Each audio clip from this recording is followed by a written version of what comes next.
Vamos abrir a nossa Bíblia. Quero convidar você a abrir em Josué, livro de Josué, primeiro livro após o Pentateuco. O Pentateuco são os primeiros 5 livros da Bíblia. O livro de Josué, conforme a nossa Bíblia é organizada, é então o sexto livro.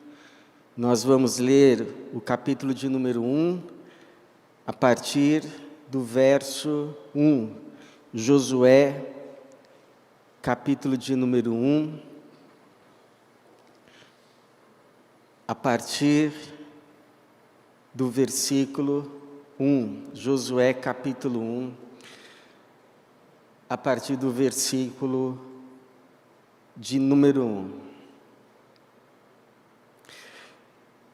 Diz assim a palavra do Senhor: depois da morte de Moisés, servo do Senhor, este falou a Josué, filho de Num, auxiliar de Moisés: meu servo Moisés está morto.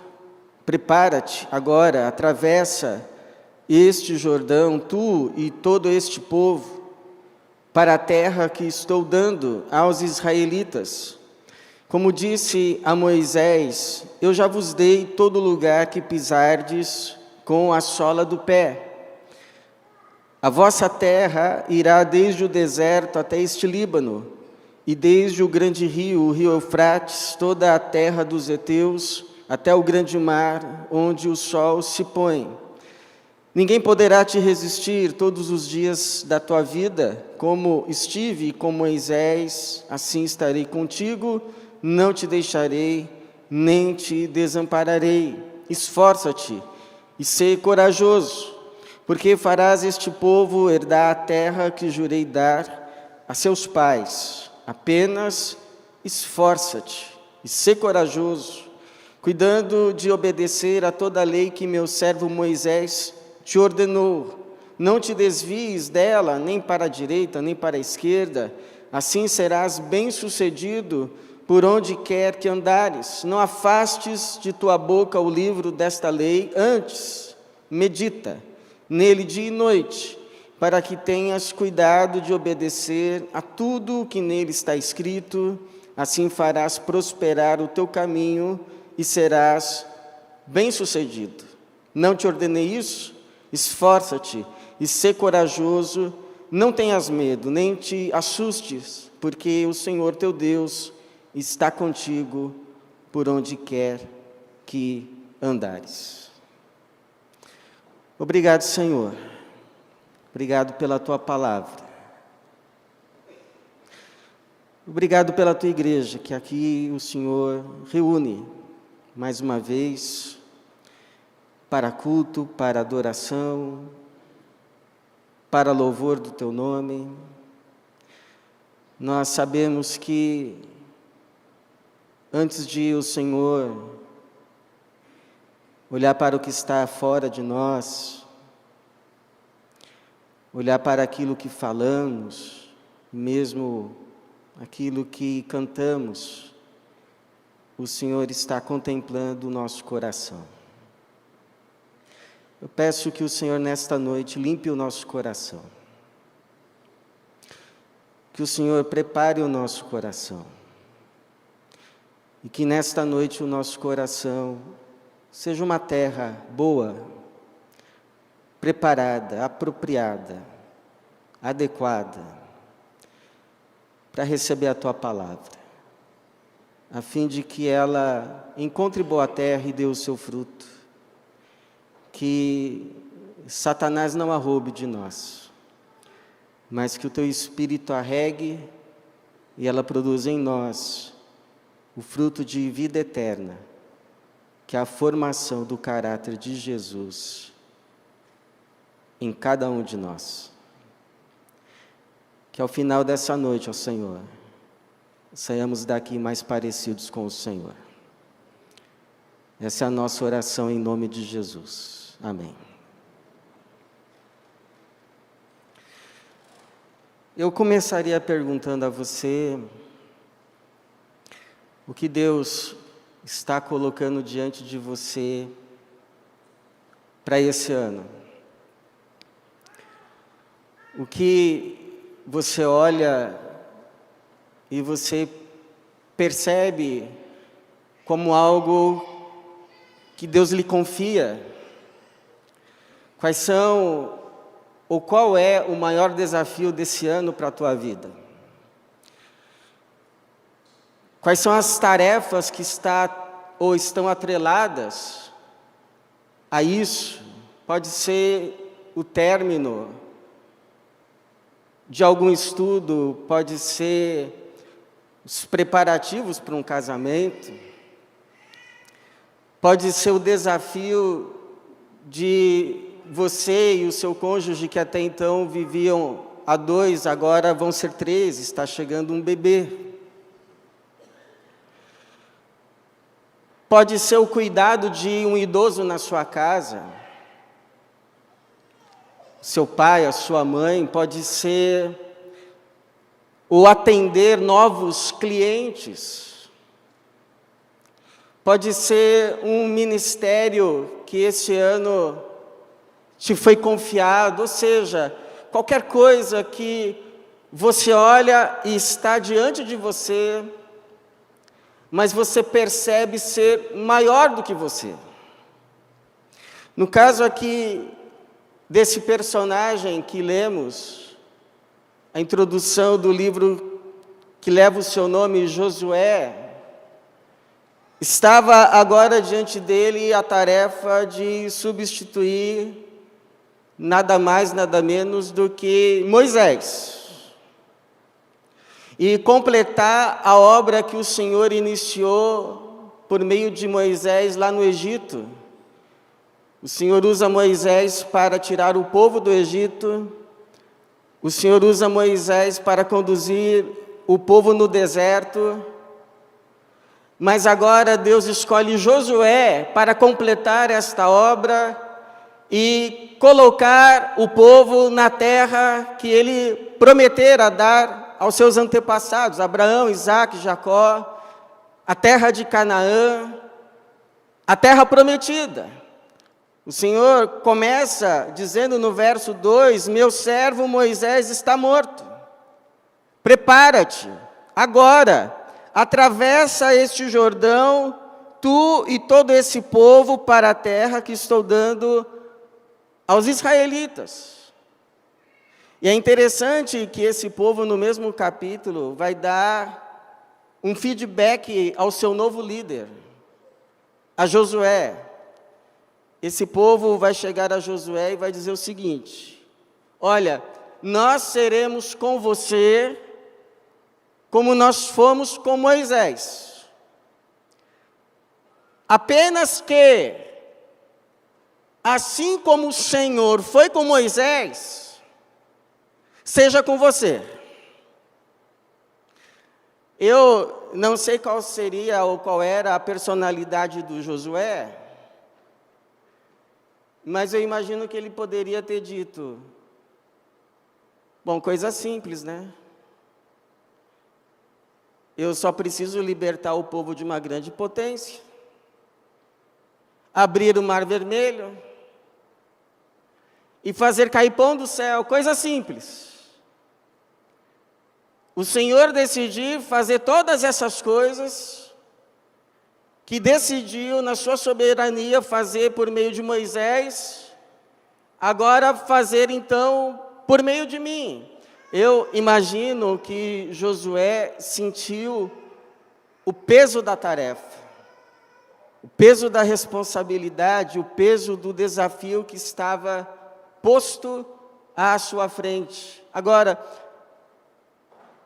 a expressão, a palavra, a frase que tocou muito o meu coração, que saltou aos meus olhos, lendo esta passagem, é o que o Senhor, nesse momento, eu diria, crítico da vida de Josué, ter que assumir esse posto, ter que dar conta desse recado.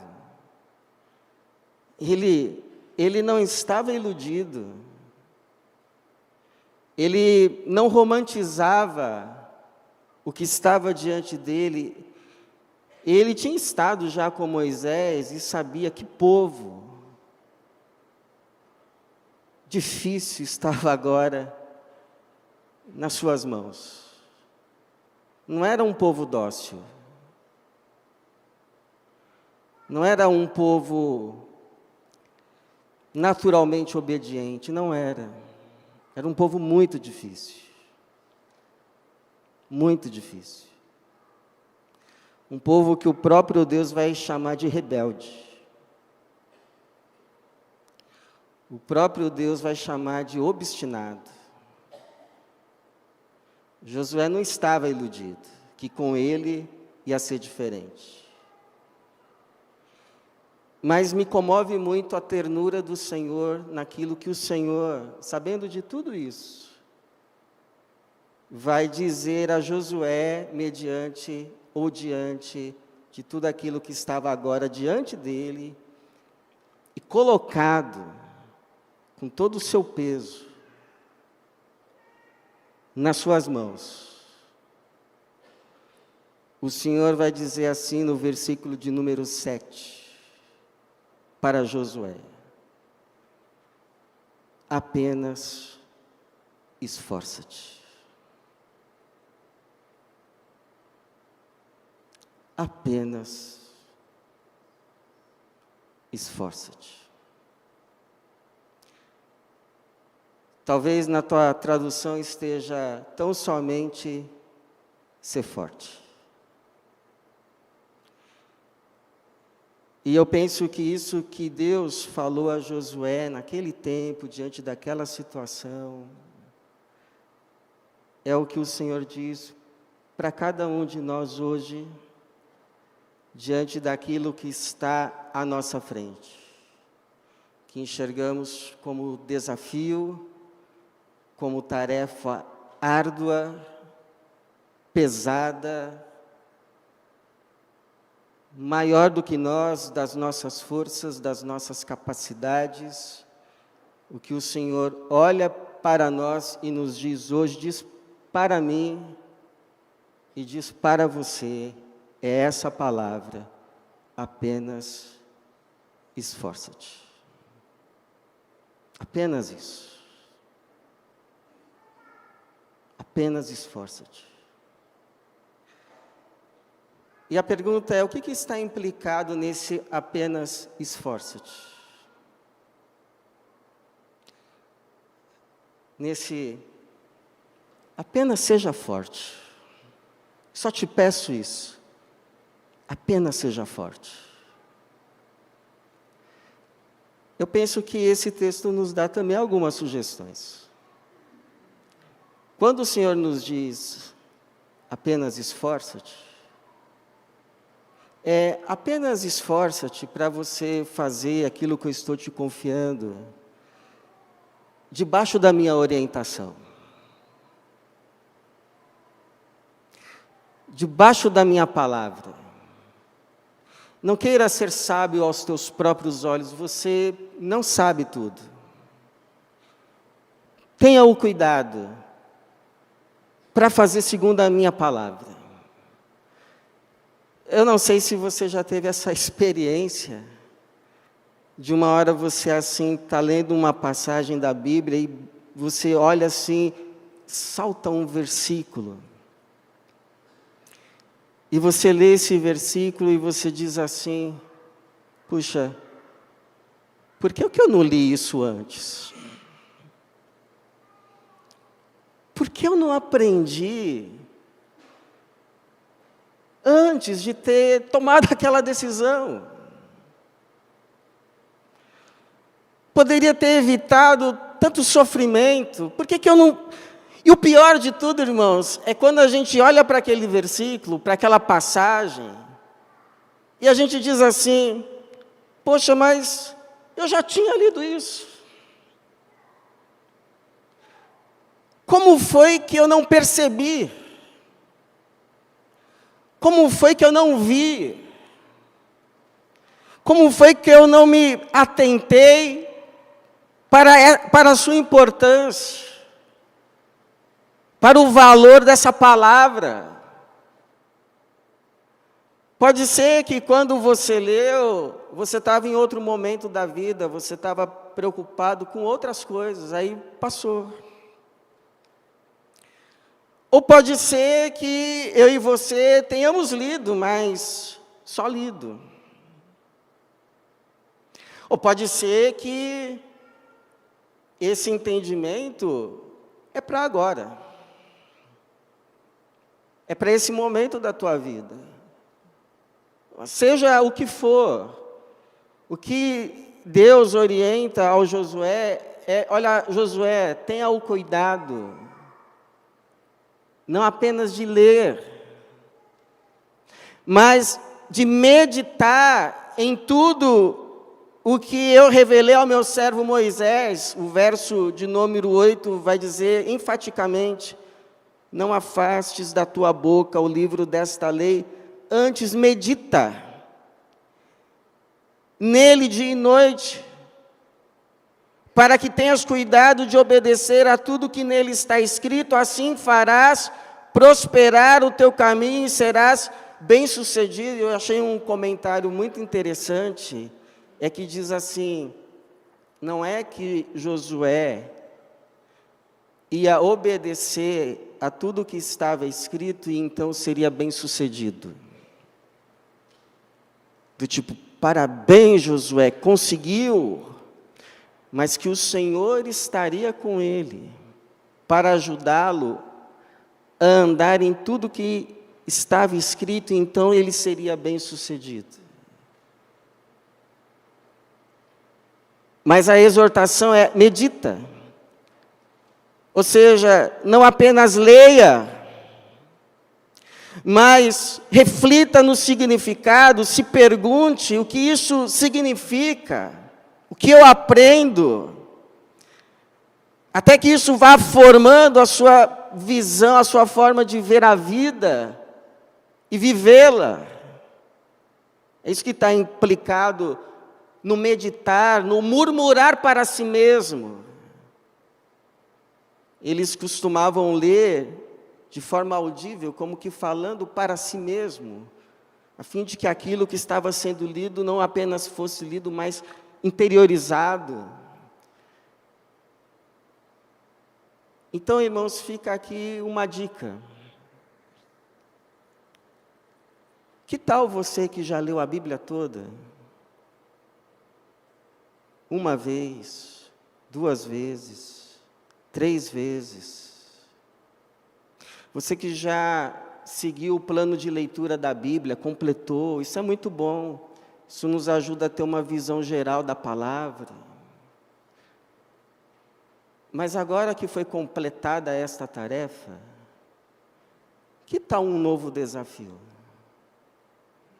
Você não apenas ler,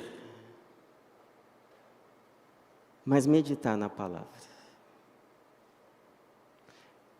Ao invés de você ler 3 capítulos por dia, talvez você leia 1. Talvez você leia metade de um capítulo. Talvez você leia uma pequena passagem.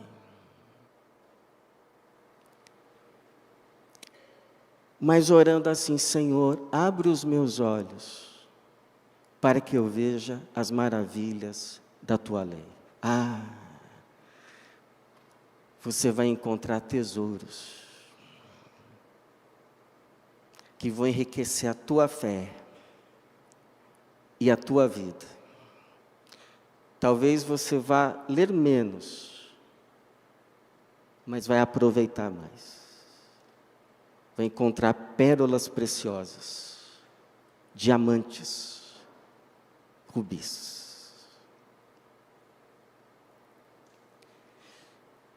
Então, esforça-te.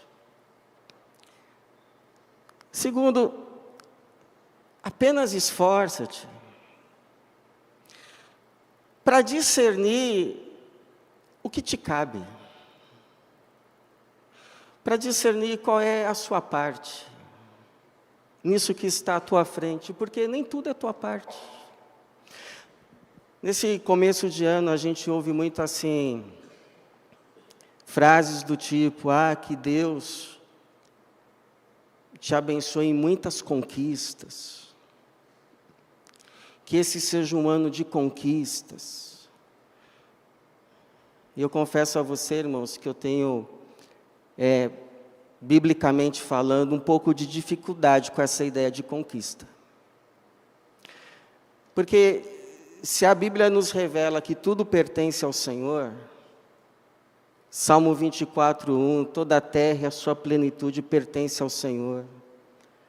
Romanos 11:36, tudo é dele, por ele e para ele. A gente vai conquistar o quê?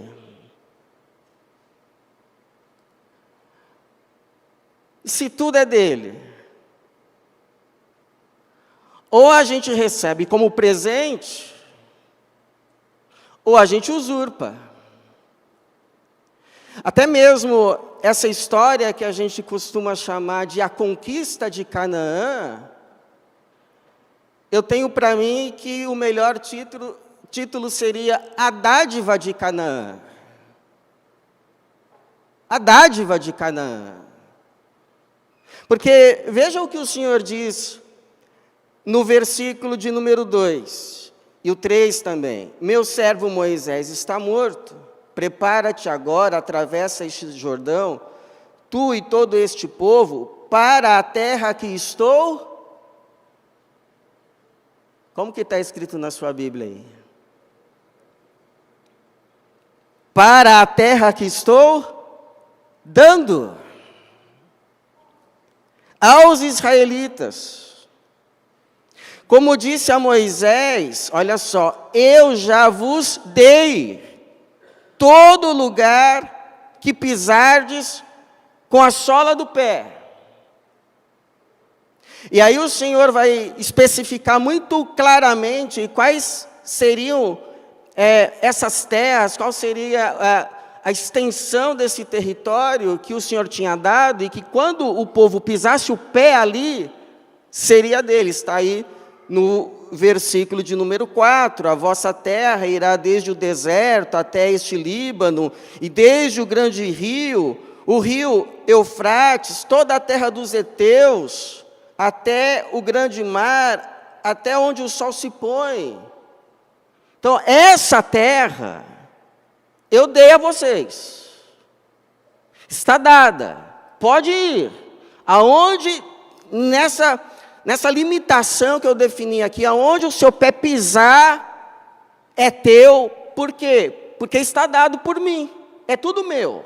A terra, a plenitude, pertence a mim. Eu dei a vocês, esse diâmetro é de vocês. Eu dei a vocês. Pode ir, pode pisar com a planta do pé, que ninguém vai resistir. Por quê? Porque é meu, e eu dei a vocês.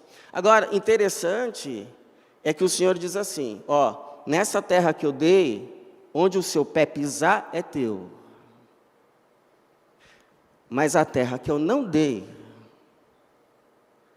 não adianta pôr o pé lá. Não vai ser tua. Ele vai dizer assim, lá em Deuteronômio, capítulo 2, versículo 5. Olha só o que o Senhor diz. Mas, cuidado, vocês vão atravessar lá a terra dos edomitas, os descendentes de Esaú. Para ir para a terra de vocês, vocês vão ter que atravessar a terra deles. Mas olha só o que o Senhor diz. Mas, cuidado. Não luteis contra eles, pois da terra deles não vos darei nem sequer o que a planta de um pé pisar, nem o espaço de uma planta de pé. Se você pisar fora daquilo que eu não te dei, nem esse espaço eu vou te dar, porque dei o monte Seir a Esaú, como herança. Então, olha, essa terra aqui eu dei para você. Pisa nela. Aonde a sola do seu pé pisar, é tua porque eu te dei. Essa aqui, ó, não mexe com ela. Essa aqui eu não dei para você. Essa aqui eu dei para o seu irmão. Se você for pisar aqui, nem a planta, o espaço da planta de um pé, eu vou te dar. Então, biblicamente falando, irmãos, a gente só pode, entre aspas, conquistar o que Deus primeiro nos deu. A gente só pode ter o que Deus nos der. Por isso que João Batista vai dizer assim em João capítulo 3, 27. Ninguém pode receber coisa alguma se não for dada do céu. Aí alguém diz assim, bom pastor, então a gente fica aqui de braço cruzado, que vai tudo cair do céu. Não. Mas a gente só pode se levantar e ir fazer qualquer coisa se primeiro algo nos for dado do céu. Deus derrama o maná. Aí a gente então levanta e vai fazer o quê? Vai colher o maná. Mas adianta a gente se levantar cedo e colher o maná se Deus não tiver mandado o maná? Deus nos dá a terra, Deus nos dá a semente, Deus nos envia a chuva. Então, a partir disso, nós vamos, nós plantamos, nós regamos, nós adubamos a terra, nós cuidamos, nós tiramos as pestes, no tempo certo, nós ceifamos. Mas por causa de tudo que Deus fez primeiro. Deus nos dá, irmãos, os presentes dele, pela sua graça, pelo seu amor, e nos cabe então irmos até esses presentes dados e desembrulhá-los. Alguns são mais difíceis, a gente precisa de um estilete, mas a gente abre. Então, em todas as coisas tem a parte que é de Deus e tem a parte que é do homem. A de Deus não depende da do homem, mas a do homem sempre depende primeiro da de Deus. É por isso que o Salmo 127, 1 vai dizer, se o Senhor não edificar a casa, em vão trabalham os que a edificam. Mas não está dizendo que os que a edificam não devam trabalhar. Então vai trabalhar. Vai edificar a casa. Vai plantar. Vai colher naquilo que Deus já te deu como herança. Aonde o seu pé pisar nisso que Ele já te deu, é teu. Agora, por isso, irmãos, tem uma terceira implicação nesse apenas esforça-te. E pode até parecer redundante, mas você vai ver que não é. Apenas esforça-te para se esforçar. Apenas esforça-te para se esforçar. Porque às vezes a gente pega aquele texto de Eclesiastes 9:10 que diz assim, tudo quanto te vier a mão para fazer, faze-o conforme as tuas forças. E a gente interpreta assim, olha, faz com alguma força. Faz como der. Mas, na verdade, faze-o conforme as tuas forças, faça com todas as tuas forças. Com tudo que você tem. De todo o seu coração, com toda a sua mente. com todo o seu suor, faze-o conforme as tuas forças, faz com todas as tuas forças. O Senhor vai dizer assim, aqui no versículo 6, para Josué: esforça-te e ser corajoso. Se fosse fazer uma tradução para a linguagem popular do dia de hoje, seria mais ou menos assim: para cima! E sem mimimi, sem corpo mole, vai com tudo, coloca ali toda a tua força, todo o teu entendimento, toda a sua alma.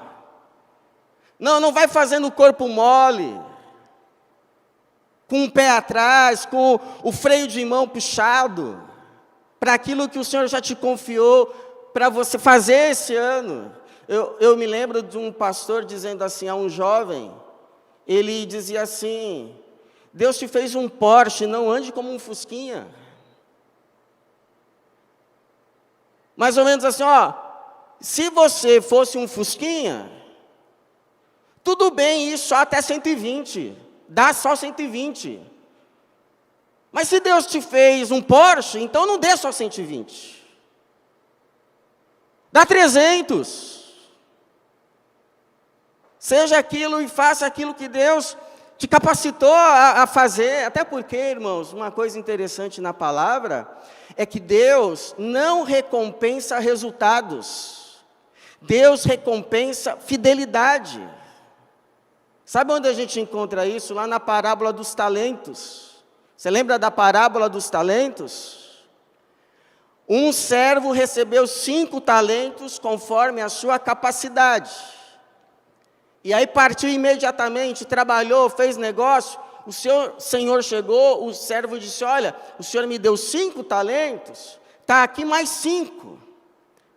O senhor disse assim: servo bom e fiel. Aí teve um outro que recebeu 2 talentos também, conforme a sua capacidade, e da mesma forma partiu imediatamente, fez negócios. E quando o seu senhor chegou, o servo disse assim: olha, o senhor me deu 2 talentos, está aqui mais 2. E você veja que interessante, porque se fosse, por exemplo, hoje lá no McDonald's, o funcionário do mês seria o primeiro. Ele ia receber, não sei se ainda hoje faz isso, mas eu lembro que colocava uns quadros assim com o rosto do funcionário do mês. Foi o que foi mais efetivo, que trouxe mais lucro para a empresa, etc. e tal. Mas aqui na parábola que o Senhor contou, aquele que devolve 2, ele vai ouvir o mesmíssimo elogio do seu Senhor: servo bom e fiel. Por quê? Porque ele teve a mesma fidelidade que o outro. Ele deu tudo o que ele podia, dentro da sua capacidade. O resultado foi menor, mas a fidelidade foi a mesma. Por isso, o mesmo elogio. Então eu te pergunto, isso não é, para mim, para você, libertador? Saber que o que Deus está esperando de nós não são resultados, mas apenas que a gente seja fiel, que a gente faça o nosso melhor, que a gente se esforce, que a gente faça a nossa parte, porque o que Ele vai julgar no final não é o resultado, porque o resultado é com Ele. Não é libertador você então olhar assim para as coisas que estão diante de você? Você acordar a sua manhã e você perguntar assim para Deus: Senhor, o que me cabe? Quais são as obras que o Senhor preparou para eu fazer esse dia? E você então listar essas obras e isso te guiar no dia? E aí você dar o seu melhor em cada obra, e aí depois encerrar o seu dia agradecendo o Senhor, obrigado pelas obras que foram completadas. E simplesmente descansar que o resultado não é com você.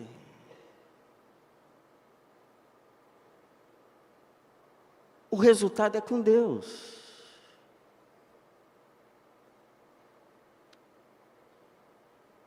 Então Deus não cobra de você a conversão do seu filho. Deus pede que você fale de Cristo para ele. Leia a Bíblia com ele. Ore com ele. Deus não pede que você seja o funcionário do ano, mas Ele pede que você viva lá nessa empresa conforme os valores do reino. Que você dê ali o seu melhor conforme as suas forças. Seja quando estiverem olhando ou não, porque é ao Senhor que você serve. E saber que o resultado é com Ele, e que tenha resultado, não tenha tanto resultado, Ele vai continuar te sustentando. Será que não nos alivia saber que nós, como igreja, o que nos cabe? Ser igreja, nos amar uns aos outros, cuidar uns dos outros, pregarmos o Evangelho. Agora, resultado, irmãos, está nas mãos de quem? Quem é que convence do pecado, da justiça e do juízo? Nosso trabalho é pregar. Se o Senhor quiser muito nos abençoar, louvado seja o seu nome, mas se Ele nos der a graça de sermos fiéis, louvado seja o seu nome. Então, um teólogo, ele ensina uma oração que eu acho bem interessante. Ele diz assim, para a gente orar assim: Senhor, me dê serenidade para aquilo que eu não posso fazer, eu não posso mudar. Me dê serenidade para com essa coisa que eu não posso mudar. Me dê coragem para aquilo que eu posso mudar. E me dê sabedoria para eu discernir entre um e outro. Ele chama isso de a oração da fé. Me dê serenidade para com as coisas que não está nas minhas mãos, eu não vou conseguir mudar isso. Está nas tuas.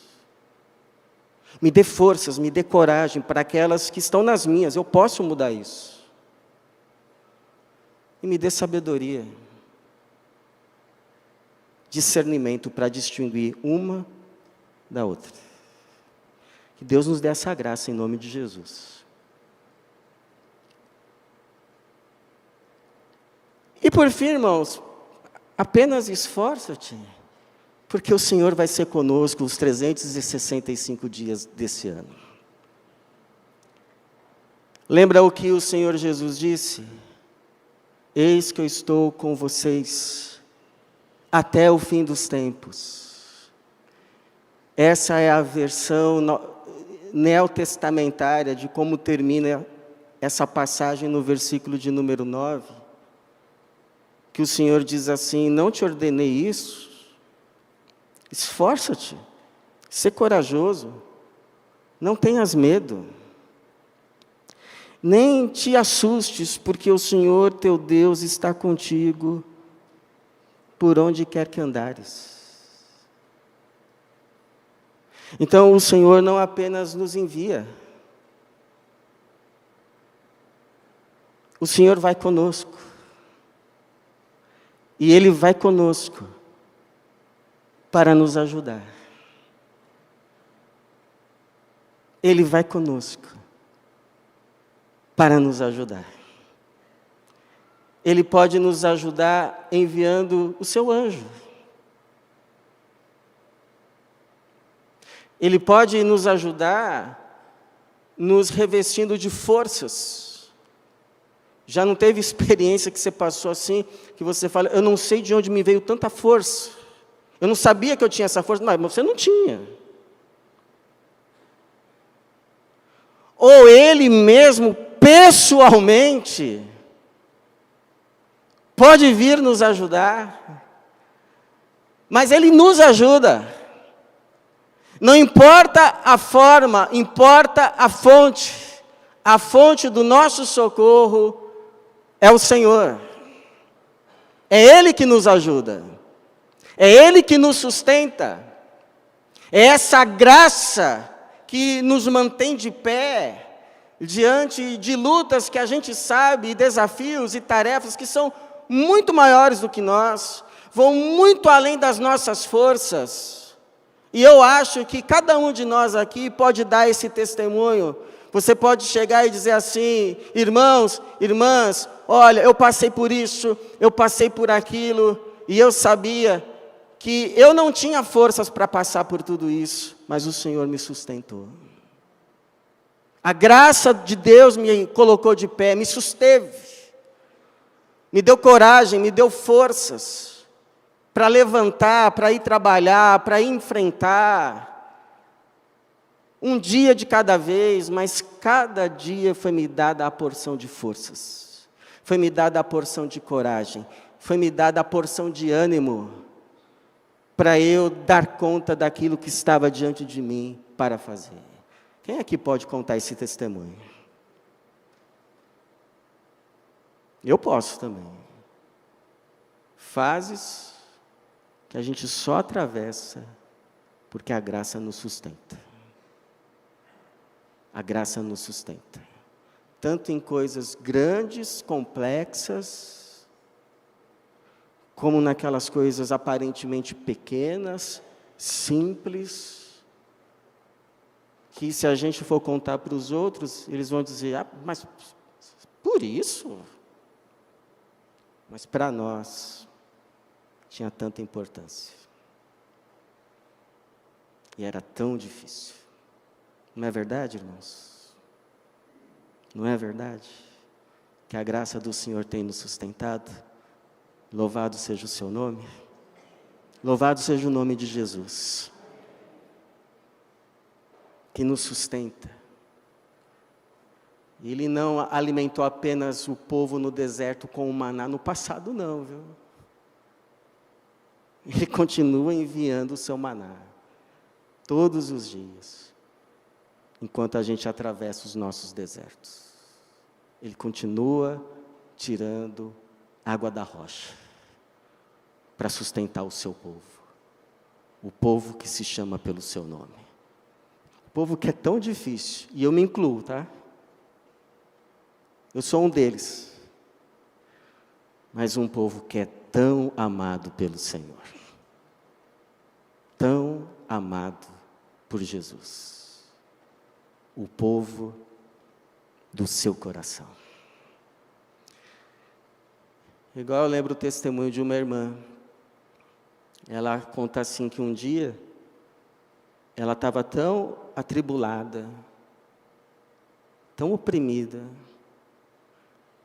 com tanto trabalho para fazer.